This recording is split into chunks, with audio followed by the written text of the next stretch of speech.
नमस्कार मित्रों, बात कर रहे हैं मेष लग्न और राजयोग पंच महापुरुष राजयोग की। उस कड़ी में आज हम लोग जो है पहला राजयोग हम लोगों ने देखा था रुचक राजयोग, जिसमें प्रथम भाव यानी कि लग्न भाव में जो है मंगल उच्च का होता है। प्रथम भाव में मंगल होता है, उच्च का होता है। और दूसरा जो राजयोग होता है वो चतुर्थ भाव का राजयोग होता है। मेष लग्न की कुंडली में चतुर्थ जो राशि होती है वो कर्क राशि होती है। कर्क राशि में का स्वामी चंद्रमा होते हैं। यहाँ पर गुरु उच्च के होते हैं। अगर यहाँ पर गुरु उच्च के हैं तो ये जो है हंस योग नामक महापुरुष योग बनाता है। तो हम लोग देख रहे हैं, तो इसमें जो हंस राजयोग होता है मेष लग्न की कुंडली में, उसका क्या प्रभाव पड़ता है हमारे जीवन में। तो चूंकि पंच महापुरुष योग में से हंस योग की निष्पत्ति जो है जन्म कुंडली के चतुर्थ भाव से, चतुर्थ भाव ये है, प्रथम भाव ये है, ठीक है, चतुर्थ भाव से होता है। और यहाँ बृहस्पति जो है उच्च के होते हैं। बृहस्पति जो है उच्च के होते हैं। अब बृहस्पति उच्च के होने से जातक ऊंचा पूरा गौरांग भारी देह, उसका ललाट उन्नत होता है, वाणी उसकी मृदु होती है, कोमल होती है, चुंबकीय व्यक्तित्व रखने वाला, मतलब आकर्षण शक्ति से जो है परिपूर्ण व्यक्ति होता है। और सदाचारी, सच्चरित्र, ईमानदार, बुद्धिमान, ये सब गुण उसके अंदर जो है रहते हैं। ऐसे व्यक्ति उच्च राजनीतिक एवं अर्धशासकीय स्तर के उच्च पदों पर आसीन होते हैं। ये हंसराज महापुरुष योग वाली स्थिति बनती है।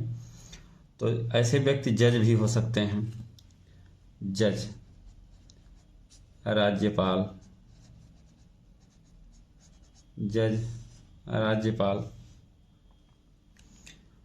मतलब उच्च पद पर होते हैं। जज हो गए, राज्यपाल हो गए, और जो है वित्त विभाग अथवा संस्थान या विदेश विभाग के उच्च पद पर प्राप्त करते हैं। इनका संपूर्ण जीवन जो है निष्कलंक जीवन होता है इनका। और ये घर, वाहन, मातृभूमि, जनता का अभूतपूर्व समर्थन प्राप्त करते हुए आस्था के केंद्र बनते हैं। ऐसे व्यक्ति जो है बृहस्पति पर अन्य ग्रहों की दृष्टि युति का प्रभाव हो तो इनके फलादेश में परिवर्तन होता है। तो अगर हम बात करें चंद्रमा, अगर गुरु के साथ चंद्रमा की युति हो चतुर्थ भाव में, तो जो है जब वह अपने ही भाव में उच्च राशिगत बृहस्पति के साथ, चूंकि जो चतुर्थ भाव है मेष लग्न की कुंडली में चतुर्थ भाव होता है चंद्रमा का, और चंद्रमा के साथ अगर गुरु की युति हो तो जो है एक गज केसरी योग बनाता है। कौन सा योग बनाता है? गज केसरी योग बनाता है। तो गज केसरी योग का मतलब क्या होता है? गज माने हाथी घोड़ा, अर्थात सोने में सुहागे जैसी स्थिति का निर्माण करता है। महान योग, ऐश्वर्य प्रदान करता है, असीमित होता है। ऐसा व्यक्ति करोड़पति परिवार में जन्म लेता है, समाज में प्रतिष्ठा पाता है। ऐसे व्यक्ति जो है, ऐसे जातक को कम आयु से ही सुंदर स्त्री, घर, वाहन आदि का सुख प्राप्त होता है, ठीक है। वह समाज में पूजित होता है। अगर ये गुरु के साथ, पहला जो गुरु और चंद्रमा की युति हो गई, दूसरी युति अगर हम गुरु और जो है सूर्य की युति हो, तब क्या स्थिति बनेगी? तब स्थिति बनेगी, चूंकि बृहस्पति के साथ पंचमेश, ये जो है सिंह राशि के स्वामी हैं, पंचमेश हैं, वो सूर्य पुनः ज्योतिष शास्त्र का केंद्र त्रिकोण योग निर्मित करते हैं। कौन सा योग? केंद्र त्रिकोण योग। अगर चंद्रमा के साथ युति हुई तो गजकेसरी योग, और अगर सूर्य के साथ बृहस्पति की उच्चस्थ बृहस्पति की युति हुई तो केंद्र त्रिकोण योग बनता है। तो ऐसी स्थिति में ये भी एक दोहरा लाभ वाला योग है, क्योंकि ऐसी स्थिति में पंचम त्रिकोण का स्वामी सूर्य और नवम त्रिकोण का स्वामी बृहस्पति की युति चतुर्थ केंद्र में होती है। परिणाम स्वरूप जातक कलाकार, साहित्यकार, कलात्मक पदार्थों का उच्च स्तरीय व्यवसाय करता होता है। साथ ही राजनीति में भी उच्च पद प्राप्त करता है। राजनीति में भी उच्च पद प्राप्त करता है। सैकड़ों गुना अधिक नाम, पद, सुख साधनों को भोगता है। आत्म साक्षात्कार के भी श्रेष्ठ अवसर उपलब्ध होते हैं ऐसे व्यक्ति के। अगर गुरु के साथ इस भाव में मंगल की युति हो तब क्या प्रभाव पड़ेगा? गुरु के साथ मंगल की युति हो, चूंकि मंगल कर्क राशि में नीच का होता है। ऐसी स्थिति में जल तत्व प्रधान चंद्र की राशि में अग्नि तत्व ग्रह मंगल हो तो जल सूख जाएगा, अग्नि भी शांति होगी। अर्थात ऐसी स्थिति में ना तो जातक का स्वयं स्वास्थ्य ठीक से रह पाता है और मानसिक स्थिति ही। चतुर्थ स्थान के साथ मंगल हो तो जातक को हंस योग के सदपरिणाम विलंब और संघर्षों के पश्चात मिलते हैं। जो हंस योग का परिणाम है वो विलंब में मिलते हैं। विलंब में ये योग पूर्णतः फलित नहीं हो पाता। जातक के जीवन में संघर्षों की अधिकता होती है, संघर्ष बहुत होते हैं, और जातक उच्च प्रशासनिक पद प्राप्त करते हुए यशस्वी जीवन भोगता है, लेकिन बहुत कठिनाइयों के बाद। लेकिन ऐसा जातक जो है मरणोपरांत जो है याद किया जाता है, किंतु स्वयं को संघर्षों का पर्याय बनना पड़ता है। उसको जो है बिना संघर्ष किए जो है कुछ मिलता नहीं है। तो ये हुआ गुरु और मंगल की युति का योग। अब अगर देखें तो गुरु और बुध की युति का योग, गुरु और बुध हंस योग के तहत हम सारे योग देख रहे हैं, गुरु और बुध। तो जो इसमें क्या है कि बृहस्पति के साथ इस भाव में तृतीयश और खष्टेश, ये तृतीय भाव का स्वामी है और छठे भाव का स्वामी बुध होता है। तो जातक बौद्धिक दृष्टि से संपन्न होता है। बौद्धिक शत्रुओं के कारण जहां उसे परेशानियों का सामना करना पड़ता है वहीं ख्याति भी प्राप्त करता है, क्योंकि ये जो है रिपु ऋण रोग का घर है, 6 हाउस, छठा घर। तो इससे क्या होगा कि शत्रुओं से भी परेशानी का सामना करना पड़ेगा। उच्च व्यवसायी या बौद्धिक हस्ती के रूप में अपने आप को स्थापित कर समाज में आदरणीय स्थान प्राप्त करता है। चूंकि बुध यहाँ तृतीय और खष्टम अशुभ भावों के स्वामी होते हैं, इसलिए हंस योग पूर्णतः फलित नहीं हो पाता है। संघर्षों के बाद काफ़ी लाभ मिलता है, लेकिन वो उतना अपेक्षित लाभ नहीं मिल पाता है, और जीवन में सुख की प्राप्ति होती है, लेकिन प्रतिष्ठा भी अक्षुण्ण रहती है। अगर गुरु के साथ शुक्र की युति हो, गुरु के साथ शुक्र की युति हो तो ऐसी स्थिति में क्या बनता है? क्योंकि शुक्र जो होता है, शुक्र धनेश और जो है ये सप्तम भाव के स्वामी हैं। तो ऐसी स्थिति में द्वितीय और सप्तमेश शुक्र हो तो जातक किसी बड़े औद्योगिक घराने का सदस्य होता है, यह बनता है। यदि ऐसा ना हो तो विवाह के पश्चात वह करोड़पति, सुखी और समृद्ध ऐश्वर्यशाली जीवन व्यतीत करता है।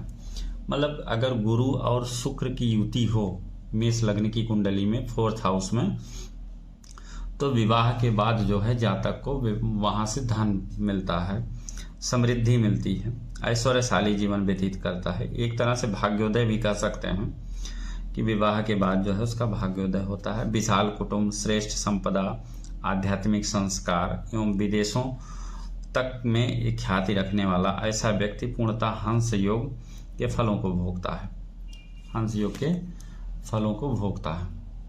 तो राजनीति में भी ऐसे व्यक्ति की अच्छी पकड़ होती है, राजनेता होता है, वो विख्यात उद्योगपति भी बनता है। अगर यही गुरु के साथ शनि की युति हो जाए तब क्या स्थिति बनेगी? चूंकि शनि चतुर्थ भाव में भाग्येश कार्येश शनि महाराज बृहस्पति के साथ विराजमान हो तो व्यक्ति अलौकिक आभायुक्त धार्मिक और आध्यात्मिक व्यक्तित्व का स्वामी होता है। शनि क्या है? कर्मेश हैं और भाग्येश है। शनि महाराज बृहस्पति के साथ विराजमान हो तो व्यक्ति अलौकिक आभायुक्त धार्मिक और आध्यात्मिक व्यक्तित्व का स्वामी होता है।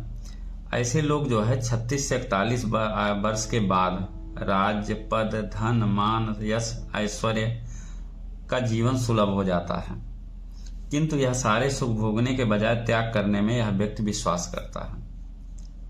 आत्म संयम के माध्यम से सादा जीवन, उच्च विचार जैसे आदर्शों का पालन करने के कारण समाज में आस्था और विश्वास का केंद्र बन जाता है व्यक्ति। चूंकि तृष्णा, भटकाव, पाप और अभावों के कारण शनि देव साथ होते हैं, ऐसी स्थिति में हंस योग अपनी पूर्णता बड़ी कठिनता और विलंब से जो है इसकी प्राप्ति होती है। अब अगर गुरु के साथ राहु की युति हो जाए, तब क्या होगा? गुरु के साथ अगर राहु की युति हो गई 4th हाउस में, तब ऐसी स्थिति में पंच महापुरुष योग जैसा महान योग बुरी तरह दूषित होकर गुरु चांडाल योग की हो जाता है। निसंदेह हंस योग एवं चांडाल योग दोनों ही चतुर्थ भाव में बनने से जातक राजा से रंक और रंक से राजा बनने जैसे उत्थान और पतन दोनों ही देखता रहता है। होता क्या है, जैसे किसी की कुंडली में हो ऐसा योग, तो कभी राजा बनता है, अचानक से उसके सारी चीजें खत्म हो जाती हैं। कुछ ऐसी परिस्थिति बनती है कि वो जो है जेल की स्थिति में पहुंच जाता है और सब जब्त हो जाता है। तो ऐसी स्थिति भी बनती है। ठीक है, तो गुरु और उसके मित्र ग्रहों की महादशा अंतर दशाओं में पतन, अपमान और निम्न स्तरीय जीवन भी भोगता है। ऐसी स्थिति में यदि बृहस्पति बलवान हो तो जातक हठ योग के माध्यम से दिव्य समाधि और उच्चतम आध्यात्मिक ऊंचाइयों तक जाता है। लेकिन अगर ये राहु बलवान हो तो छल, कपट, धोखा, शराब, जुआ, सट्टा, झूठ, फरेब सब के चक्कर में पड़ के पतनशील जीवन भोगता है ऐसा व्यक्ति। इस दोनों ही स्थितियों में वह राजनीति में सक्रिय बना रहता है, उच्च पद और श्रेष्ठ घर वाहन का स्वामी भी होता है। राहु क्या होता है? राहु एन केन प्रकारेण धन की लालसा से युक्त होता है और वो धन और पद प्राप्त करने के लिए कुछ भी करने के लिए तैयार होता है। अगर गुरु के साथ केतु की युति हो तो केतु चतुर्थ भाव में बृहस्पति के साथ हो तो हंस योग अपने वास्तविक प्रभाव से 4 गुना श्रेष्ठ उत्पन्न कर सकता है। मतलब 4 गुना श्रेष्ठ उत्पन्न होता है। जिस प्रकार केतु का अर्थ ही पताका होता है, वह अपने पूर्ण मनोयोग, केतु का अर्थ पताका होता है, पूर्ण मनोयोग से धार्मिक, आध्यात्मिक, विदेश संबंधों की पताका अखिल विश्व में फहराता, पूरे विश्व में फहराता रहता है। तो ऐसा व्यक्ति भाग्य और पुरुषार्थ से परे विलक्षण और अद्वितीय परिस्थितियों का निर्माण करता है। ऐसा व्यक्ति भूमि, भवन, वाहन सब चीज का स्वामी होकर के विख्यात होता है और दुनिया में लोगों का प्यार और आस्था प्राप्त करता है। कोई विधिवत व्यवसाय नहीं होता, किंतु जो भी होता है ऐसे व्यक्ति का वह श्रेष्ठ, उन्नत और राजसी होता है। तो राजनीति में आगे बढ़कर ये लोग उच्च पद को भी प्राप्त करते हैं। उत्थान और पतन ग्रहों की दशा अंतरदशा में देखने को मिलता है। तो ये रहे कुछ हंस योग से संबंधित कुछ ग्रहों की युति गुरु के साथ और उनसे संबंधित जो है प्रभाव थे। तो हम लोगों ने ये देखा, लेकिन कुछ विशेष परिस्थितियों में चतुर्थ भाव किसका होता है? अगर हम देखें तो चतुर्थ भाव होता है माता का, मातृभूमि का, घर का, वाहन का, घरेलू एवं भौतिक सुख संसाधन का, राजनीतिक दृष्टि से जनता और उसका समर्थन है, शारीरिक दृष्टि से पेट और पीठ होता है। अतः इस भाव में हंस योग की निष्पत्ति होने पर जातक को उक्त प्रकार के सुखोपभोग प्राप्त होते हैं तथा अन्य जीवन के सभी क्षेत्रों में ऐसे सुख साधन उपलब्ध होते हैं जिनके कारण से सुखों में मनोनुकूल परिस्थितियों में बाधा न उत्पन्न हो। तो कुल मिला के हम देख सकते हैं कि अगर आपकी उच्च राशि में गुरु होने से राज्य भाव दशम मकर राशि बृहस्पति की नीच राशि होती है, अतः उच्च राशिगत बृहस्पति होकर दशम भाव नीच भाव पर दृष्टि राजनीति, राज्य, पिता अथवा प्रशासनिक उच्च पदों के मामले में जातक प्रायः पिछड़ा रहा जाता है।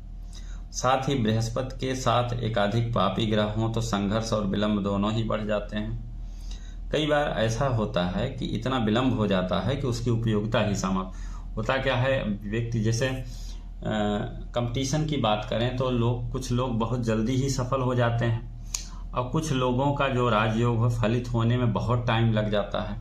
तो टाइम लगने से ऐसा होता है कि अगर वो सफल भी हो जाते हैं तो उसकी उपयोगिता समाप्त हो जाती है, उनको बस नीरसता लगता है उसका किसी तरह से जो है, जैसे या कोई मर गया उसके बाद परमवीर चक्र की प्राप्ति हो जाए, तो इसके स्वयं के जीवन में इसका कोई औचित्य नहीं है। तो ये मित्रों, ये रहा आज जो हम लोग हंस योग के बारे में देख रहे थे। तो जिसकी कुंडली में इस तरह के योग हैं वो इस वीडियो को देख करके अपनी कुंडली की राजयोग हंस योग को जान सकता है। अगर गुरु से चंद्रमा की युति है तो उसके बारे में जान सकता है, गुरु से सूर्य की युति है तो उसके बारे में जान सकता है, गुरु से मंगल की युति है तो उसके बारे में जान सकता है, गुरु बुध साथ हैं, गुरु शुक्र साथ हैं, गुरु शनि साथ हैं। तो इस तरह से आप लोग भी अपनी कुंडली में अपनी जन्म पत्रिका के जो ये चार्ट है, इस चार्ट को लेकर के अपनी जन्म पत्रिका को देख सकते हैं कि आपके इस 4th हाउस में अगर चौथी ये 4 नंबर गिनती जो दी गई है, ये 4 नंबर जो गिनती है, इस गिनती में अगर गुरु है तो समझ लीजिए हंस योग है। और हंस योग है तो जाहिर सी बात है, अगर गुरु चंद्रमा की युति हुई तो गजकेसरी योग हो गया, गुरु सूर्य की युति हो गई तो त्रिकोण योग, केंद्र त्रिकोण योग हो गया। क्योंकि गुरु 9वें भाव का स्वामी है और सूर्य जो है 5वें भाव का स्वामी है, तो ये केंद्र त्रिकोण होते हैं। ठीक है, तो इस तरह से आप लोगों ने ये देखा और अपनी कुंडली पे, अपनी जन्म डेट पे इसको देख सकते हैं और अपना राजयोग जान सकते हैं कि कैसे हमारे जन्म कुंडली में हंस योग फलित हो सकता है या नहीं हो सकता। तो आज के लिए इतना ही मित्रों, फिर देखेंगे।